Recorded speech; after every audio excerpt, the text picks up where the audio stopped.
Բարև ձեզ, հարցազրույցի տաղավարում այսօր զրուցելու եմ Դաշնակցության Գերագույն մարմնի ներկայացուցիչ, Ազգային ժողովի Հայաստան խմբակցության պատգամավոր Իշխան Սաղաթելյանի հետ։ Շնորհակալ եմ հրավերս ընդունելու համար, պարոն Սաղաթելյան։ Ազգային ժողովում այսօր թեժ էր եւ այն բանից հետո, երբ դուք հայտարարեցիք, որ հայոց ցեղասպանության ժխտումը, նսեմացումը քրեականացնող նախագծով եք հանդես եկել, դրանից հետո իշխանությունը իդեմս Ալեն Սիմոնյանի եւ մյուսների ըստ էության բորբոքվեց եւ ամեն ինչ ավարտվեց վեճով, ծեծկրթուքով, հայհոյանքներով իշխանական պատգամավորների կողմից։ Նախ այսպիսի արձագանքը ինչով եք պայմանավորում, ինչու նրանք այդպես բորբոքվեցին լսելով նախաձեռնության մասին։ Այն որ այս օրենքի նախաձեռնությունը լարվածություն է առաջացրել իրենց մոտ եւ ենթադրվում էր, դա բնական է, որովհետեւ հավանաբար իրենք իրենց տերերին խոստացել են, որ այս թեման փակվելու է Հայաստանում, բայց արդյունքում պարզվում է, որ խորհրդարանում առաջիկա ամսվա ընթացքում պետք է քննարկվի ցեղասպանության ժխտումը, ուրացումը քրեականացնելու մասին օրենքի նախագիծ ու իրենց լարվածությունը պայմանավորված է նաեւ դրանով։ Թշնամու պահանջները խոստացել են հետևողականորեն կատարել, բայց ընդդիմությունը բերում է նոր արակարգ, որին պետք է պատասխան տան։ Եվ երկրորդ այստեղ բացահայտվելու իրենց դեմքը ամբողջությամբ, որտեղ ըստ էության իրենք հրաժարվել են եւ հրաժարվում են ցեղասպանության միջազգային ճանաչումից, նույնիսկ իրենց տարբեր ելույթներով կասկածի տակ են արդեն դնում, ինչպես թուրքերը ցեղասպանության եղելության փաստը, բայց դա այսօր էլ հենց հիմա այս պահին շարունակում են մոլորեցնել հասարակությանը, որ նման բան չկա, մենք չենք հրաժարվում, պարզապես օրակարգում առաջնահերթություն չի։ Այնինչ ընդամենը օրեր առաջ Նիկոլ Փաշինյանը շատ ուղիղ տեքստով հայտարարել է, որ ունենալու ենք նոր սահմանադրություն եւ հրաժարվելու ենք անկախության հռչակագրի դրույթներից։ Սա ինչ է նշանակում։ Ինչ է նոր սահմանադրություն ուզում ունենանք։ Մեկ պարզ պատճառով, որպեսզի հրաժարվեն վերջնականապես Արցախից եւ ցեղասպանության միջազգային ճանաչման եւ հայ ժողովրդի առհասարակ հավաքական իրավունքներից։ Բայց այսքանով հանդերձ փորձում են կրկին, քանի որ շատ զգացմունքային թեմա է ինքը, եւ մի թեմա է, որ չեն կարողանալու հաղթահարել, այդ թշնամու հերթական պահանջը իրականություն դարձնել Հայաստանում, այսքանից հետո դեռ փորձում են խաբել հասարակությանը, թե մենք ուրացման չեն գնում։ Իրենք եթե այս օրենքին կողմ չքվեարկեցին, վերջնականապես մեր համար վաղուց է հայտնի, բայց նաև մեր հասարակության այն հատվածը, որ դեռ սրանց ստերի կեղծիքի մանիպուլյացիայի տակ է, վերջնականապես կհամոզվի ով են սրանք։ Արդեն այսօրվա դեպքերը հաշվի առնելով, նաև դրան հաջորդած իրենց հայտարարությունները, Facebook-յան գրառումները նկատի առնելով, կարող ենք արդեն իսկ այս պահից ենթադրել, որ իշխող ՔՊԱ-ական մեծամասնությունը կողմ հավանաբար չի քվեարկի այդ նախաձեռնությանը, օրինակ Արսեն Թորոսյանը գրել է, որ քրեական օրենսգիրքը արդեն ունի նման հոդված 136 եւ դուք մանիպուլացնում եք մեր հասարակությանը։ Ձեր ասած անձը իր գրառումներում առհասարակ ուրիշ լկտի արտահայտությունները թույլ տվել։ Այո, ես ուղղակի դա չեմ մեջ բերում, նրան չտիրաժավորել։ Ամեն ինչ համար պատասխան է տալու, թող չափերի մեջ մնա,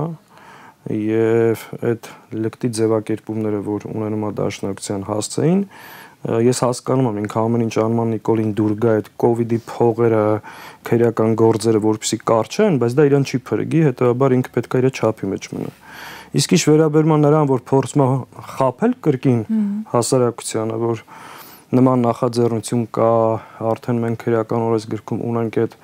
դրույթը, հետեւաբար սա կեղծիք է հասարակությանը։ Տեսեք, եթե կա ու կա նման ձևակերպում, բայց մենք թեման շատ մասնավորեցրել ենք, խոսքը վերաբերում է կոնկրետ արդեն հայոց ցեղասպանության ժխտման փաստին եւ շատ կոնկրետ պատժաչափեր են սահմանված եւ մի իրավիճակ է ստեղծված, որպեսզի չկարողանան խուսափել պատասխանատվությունից եւ օրենքում մենք ավելի կոնկրետիկա ենք մտցրել եւ հստակություն։ Այսինքն մասնավորեցրել ենք։ Եթե կա, իրենք բավարարված են դրանով եւ դեմ չեն որ կա, հետեւաբար ինչ խնդիր եկեք միասնաբար ավելի ամրապնդենք եւ առհասարակ այս ուրացման դուռը փակենք։ եթե դուք այլ ճանապարհ չեք ընտրել, բայց քանի որ իրենք այլ ճանապարհ են ընտրել եւ այդ եղածներ են ուզում վերացնեն, հետեւաբար իրենց լարվածությունը եւ այս վայնասունը, որ բարձրացրել են, պայմանավորված է զուտ դրանով, որ իրենց դեմքը վերջնականապես բացահայտվելու։ Այսինքն, պարոն Սաղաթելյան, այն ակնկալիքը, որ արդյոք մենք ակնկալում ենք իրենք քվեարկեն, բնականաբար ոչ, մենք այդ մոլորության մեջ չենք։ Մենք գիտենք իրենք ով են, որովհետև այդ հարցադրումն էլ կա, գիտեք չենք քվեարկելու, ինչի համար եք բերում ենք, որ նրանք, ովքեր դեռ չեն հավատում, որ սրանք թրքահպատակ, թշնամու քաղաքականությունը իրականացնող, պահանջները մեկընդմիշտ բավարարող, հայ ժողովրդի հավաքական իրավունքներից հրաժարվող նման մի ուժ են, իրենք վերջնականապես համոզվեն ով։ Հասկանալի։ Այսինքն ձեր ասածից ես հասկանում եմ, որ իշխանությունը անհանգստացել է այդ նախաձեռնությամբ, որովհետև ստացվում է, թե Էրդողանը Փաշինյանից հաշիվ է պահանջել, թե ինչու է Հայաստանի օրենսդիրում չհասկացանք, այս ամեն օր ասում ես հարցը փակված է, բայց նոր օրակարգ է գալի խորհրդարան, լարվածությունը տեղից է իրենց։ Վախենում են։ Սարսափում են, չեն վախենում, ինչի նորություն է։ Դուք տեսել եք, օրինակ մեր վրա ոնց են հարձակվում այդ ոհմակով, իրենց ոնց են պահում։ Դուք տեսել եք վերջին 4 տարվա մեջ Հայաստանի իշխող այս խմբակը, վարչախումբը մեկ թթու բառ ասած լինի Ադրբեջանի կամ Թուրքիայի ղեկավարության նկատմամբ, նրանց վարած քաղաքականության, վերջը այս պետությունները կոտորել են մեզ, չէ՞։ Վերջին 100 տարվա ընթացքում երկու ցեղասպանություն են մեր սեփական հայրենիքում իրականացրել մեր ժողովրդի դեմ։ Տեսել եք մի քպեական թուրքերի մասին, ադրբեջանցիների մասին մի վատ ձևակերպում ան։ Մի հատ փաստ ասում են, պարզ են ասում են եկեք քննարկենք, դեռ պիտի հասկանանք։ Դե այ հենց մենք այդ դուռն ենք ուզում փակենք, որ դա քննարկման հարց չի։ Դա չի կարող քննարկվել, սանկարկման ենթակա խնդիր չի, հրաժարվելով ցեղասպանության փաստից, վերջնականապես հրաժարվում ենք մեր ինքնությունից եւ այստեղ ամենակարևորը, սա միայն պատմական հիշողության արձանագրում չի, լոգ դատապարտում չի, սա նաեւ կանխարգելում է։ Եթե մենք ժամանակին կարողանայինք հասնենք նրան, որ աշխարհը ամբողջությամբ ճանաչեր ցեղասպանության փաստը եւ պարտադրանքով նաեւ Թուրքիան, մենք Արցախում կխուսափենք այն ցեղասպանությունից, որը տեղի ունեցավ։ Հետևաբար սա ինքնանպատակ կամ զուտ նրա համար չի, որ դատապարտել կամ մեր օրակարգում պահել։ Սա նաև կանխարգելիչ նշանակություն ունի մեր նկատմամբ հետագա ագրեսիաները կանխելու համար։ Իսկ եթե սա մենք չենք արձանագրում, ոնց որ Նիկոլ Փաշինյանը ամեն ինչ արեց, որ Արցախում էթնիկ զտումն ու ցեղասպանությունը չարձանագրվի, դրանով նախ լվանում ենք Ադրբեջանի եւ Թուրքիայի արյունոտ ձեռքերը, լեգիտիմացնում ենք այն, ինչ որ արել են մեր նկատմամբ եւ նոր դուռ ենք բացում հերթական ցեղասպանության համար։ Հետևաբար ովքեր կգնան ուրացման ճանապարհով, իրենք ոչ միայն ոչինչով չեն տարբերվում Էրդողանից, Ալիևից եւ նրանց վարած քաղաքականությունից, այլ նրանք ավելին են, քան նրանք։ Պարոն Սաղաթելյան, հակադաշնակցականությունը, որ դրսևորում է այս իշխանությունը եւ այսօր հատկապես դրա մի քանի էլի դրսևորումները տեսանք խորհրդարանից մինչեւ այս Facebook-յան գրառում, որը ես չեմ մեջբերի, հերոստադիտողը հավանաբար եթե հետաքրքրված է տեղյակ է կամ կգնա կբացի կկարդա, սա էլ եք համարում ուղիղ թուրքական, այո, պահանջ, այս ռևանշիզմ կոչվածի շրջանակում վարվող քաղաքականություն։ Սա սրանց մոտ մրցակցություն է թուրքերին դուր գալու, որտեվ եթե դուք բացեք ադրբեջանական կամ թուրքական մամուլը, ամեն օր դաշնակցության նկատմամբ հոդվածներ կա, վիավորանք կա, թիրախավորված է։ Իբրև ազգային ուժ դաշնակցությունը ուղիղ կերպով թիրախավորված է, այո։ Այս նույն խոսույթը, ինչ մեր մասին ասում են ամեն օր Անկարայում եւ Բաքվում, նույն ասում են Հայաստանի կառավարությունում նրանց սպասարկող լրատվամիջոցները եւ ԿՊԱ-ականները։ Եվ իրենց մոտ Արսեն Թորոսյանների, Արայիկ Հարությունյանների մրցակցությունն է թուրքերին դուր գալու, ով որ դաշնակցության ավելի շատ թիրախավորի, ավելի մեծ հավանաբար պատվի կարժանանա, այո, թուրքերի եւ ադրբեջանցիների կողմից։ Սա այլևս անհերքելի փաստ է եւ դրանով է պայմանավորված իրենց մրցակցությունը, բայց իրենք չեն հասկանում, որ թուրքերն էլ իրենց չեն փրկելու։ ամեն մի ասացի համար տղամարդկությունից են խոսում, ոհմակով հարձակվում են, չգիտեմ, սենց բաներ են անում, բայց ամոթ է էլի, այսինքն թաքնվում եք ամեն անգամ այդ համազգեստավոր զինվորականների հետևում տղամարդ եք ձևանում, որ ինչ կամ 20 հոգով հարձակում եք մի մարդու վրա տղամարդ եք։ Այսինքն, պարոն Սաղաթելյան, եթե այս ամենի քաղաքական համատեքստը վերցնենք, Նիկոլ Փաշինյանը կատարում է նաև Ալիևի այդ հրահանգը պայքար է մղում ճակերտներում ռևանշիստական ուժերի հետ։ Տարեսկզբին հիշում ենք Ալիևի հայտնի ասուլիսն ու դիտարկումները։ Տեսեք, սա էլ է շատ այնքան պարզ է ամեն ինչ այլևս էլի։ Մեկ Ադրբեջանից են այդ կոնչերը հնչվում, որ Հայաստանում ռևանշիստական ուժեր կան, ովքեր ուզում են գան իշխանության, մեր տարածքների նկատմամբ հավակնություններ ունեն, պատերազմի ուժեր են, այդ նույն տեքստերը ասում են այսօրվա ԿՊ-ականները եւ նրանց սպասարկող լրատվամիջոցներն ու այսպես ասած սպիկերները։ Սրանք բոլորը ղեկավարում են նույն տեղից, նույն կետից եւ բոլորի նպատակը Հայաստանի ոչնչացման վերջնական ծրագիրն է, որովհետեւ դա կարողանան իրականություն դարձնել մեր երկրում պայքարող բոլոր ազգային կազմակերպությունները, անհատները, գործիչները, մարդիկ, ովքեր ունեն անցյալ կենսագրություն, ինքնություն, կապված են մեր հողի վրա, իրենց կենսագրությամբ պայքարել են,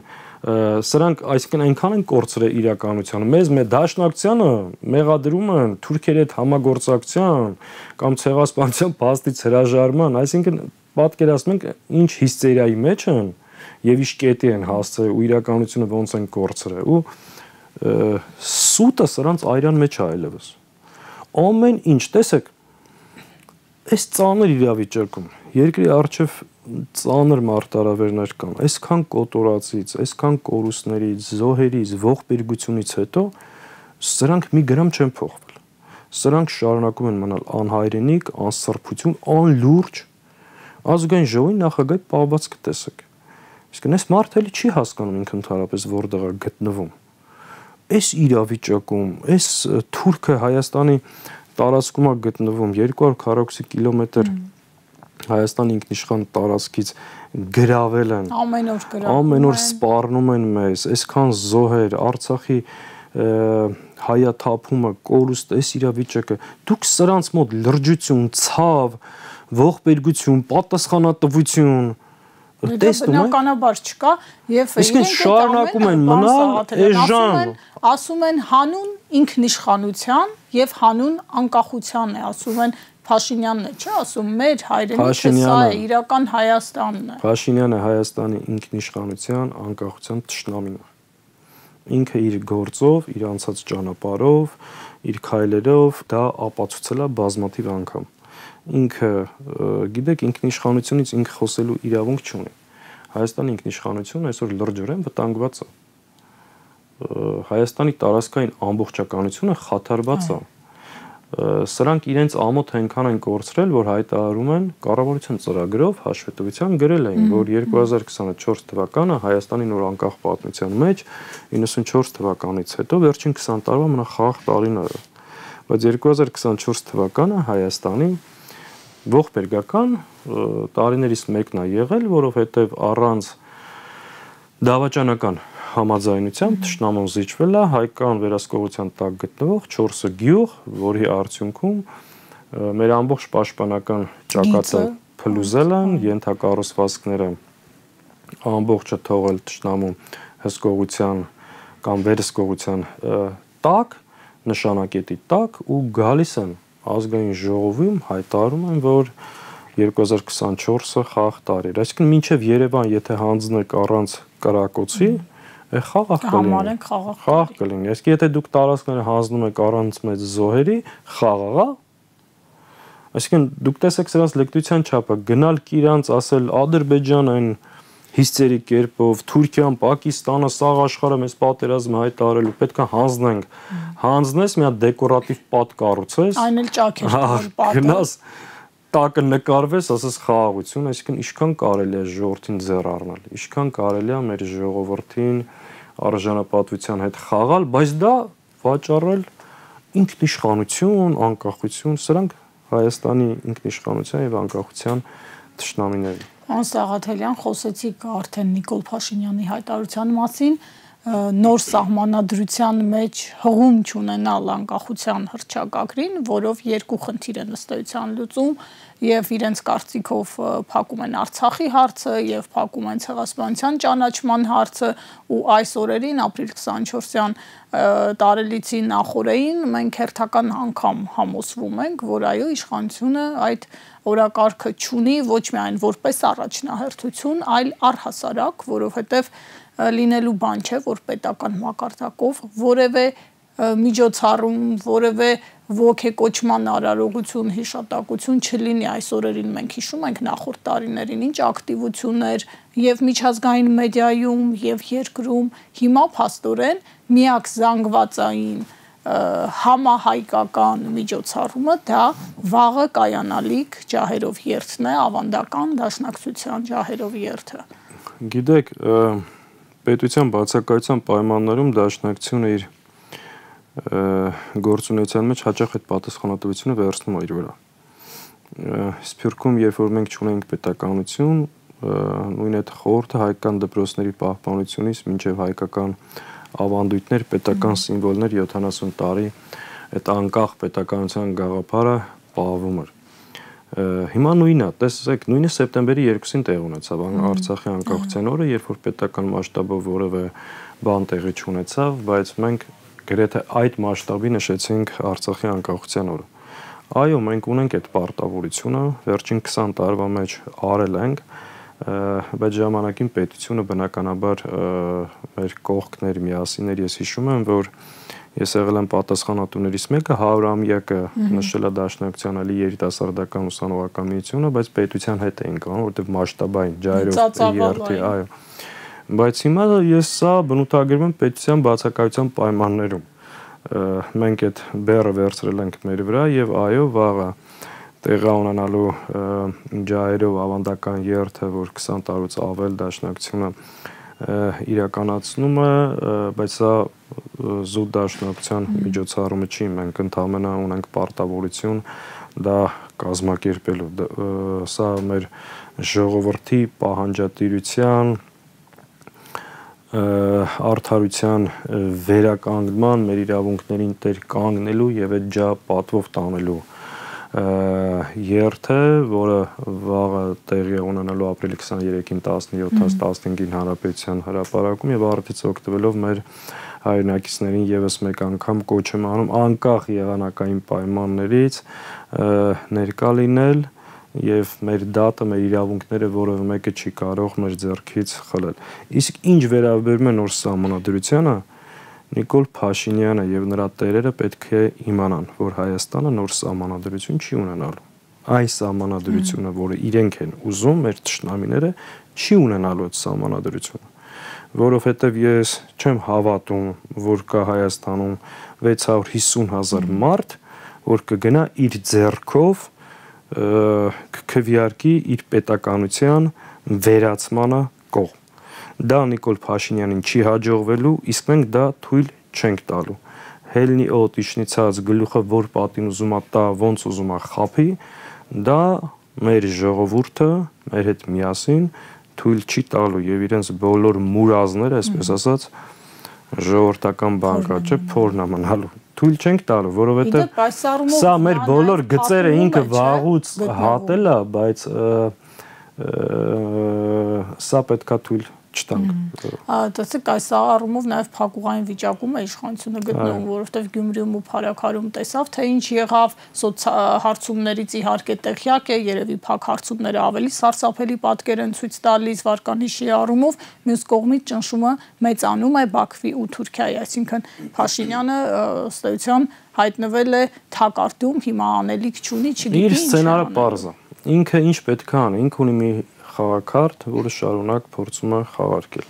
Դա արել է ընտրություններին, դա արել է տարբեր շարժումների ժամանակ, հիմա եւս փորձելու է դա անել։ Մեր ժողովրդին վախեցնել պատերազմը։ Ինքը ինչ է ասելու, ինքը չի ասելու սահմանադրությանը կողմեք թե դեմ, ինքը ասելու է խաղաղությանը կողմեք թե դեմ։ Եթե չեք ուզում լինի պատերազմ, ժողովուրդ ջան, ուրեմն գնացեք եւ այո ասեք։ Եթե այո չասեցիք, պատերազմ կլինի։ Դուք տեսեք, ինքը մեր երկիր եւ ժողովրդին բերում է մի իրավիճակի ամեն անգամ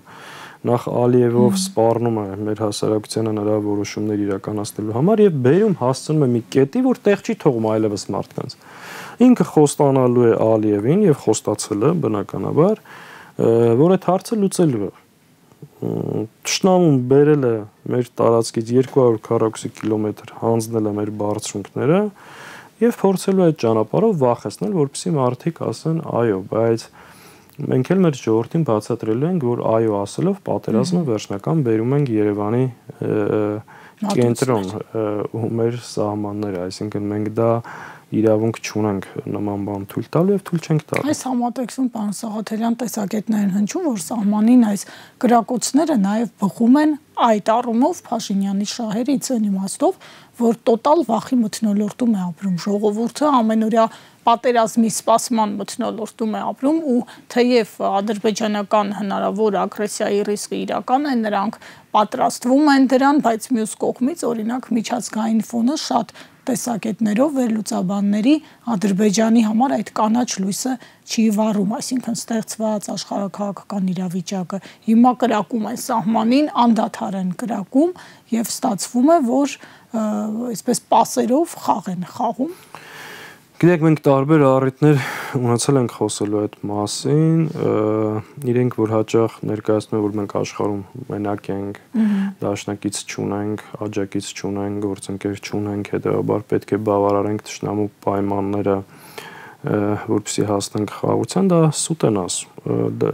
Ես չեմ կարծում կա աշխարհաքաղաքական կոնսենսուս Հայաստանը վերջնականապես վերացնելու կամ թուրքերին հանձնելու։ Չկա նման բան, ընդհակառակը կան պետություններ, ովքեր շահագրգիռ են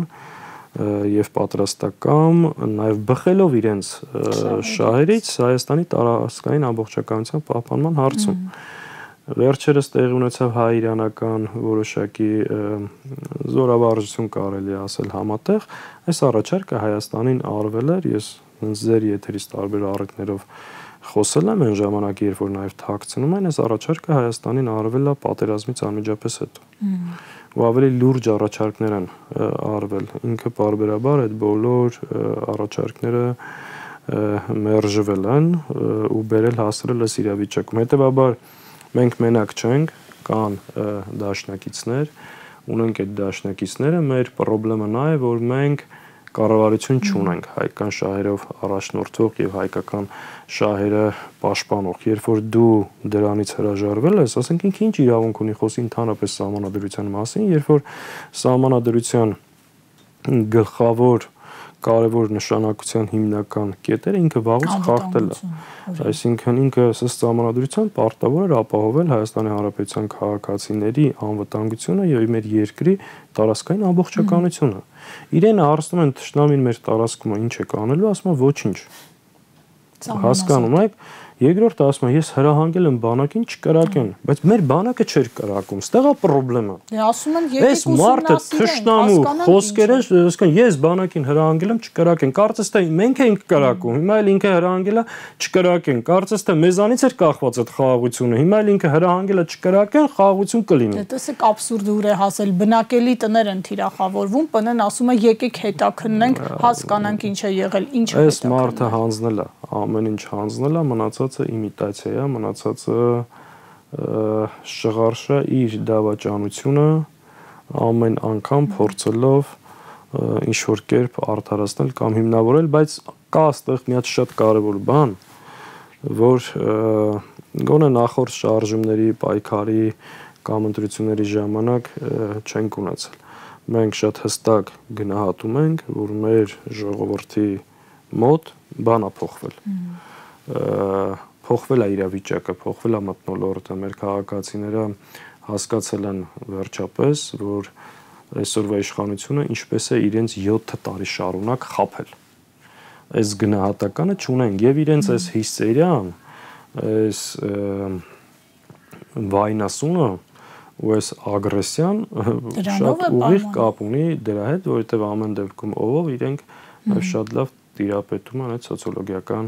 հարցումներին, իսկ ամեն օր զգում են նաև մարդկանց վերաբերմունք իրենց նկատմամբ։ Եվ վերջին հարցը պարոն Սաղաթելյան, ածանցյալ, հա, նրան ինչից խոսեցինք, էլի վերադառնալով վաղվա ջահերով երթին, դա ոչ միայն էմոցիոնալ միջոցառում է, որը այսպես ամեն տարի իրականացվում է, դա նաև հայ ժողովրդի հավաքական դիրքորոշման արտահայտությունն է, որը տեսնում են ոչ միայն իշխանությունները, այլև տեսնում է ամբողջ աշխարհը, այդ թվում մեր պոտենցիալ դաշնակից գործընկեր երկրները, այս առումով նաև կուզեմ կարևորեք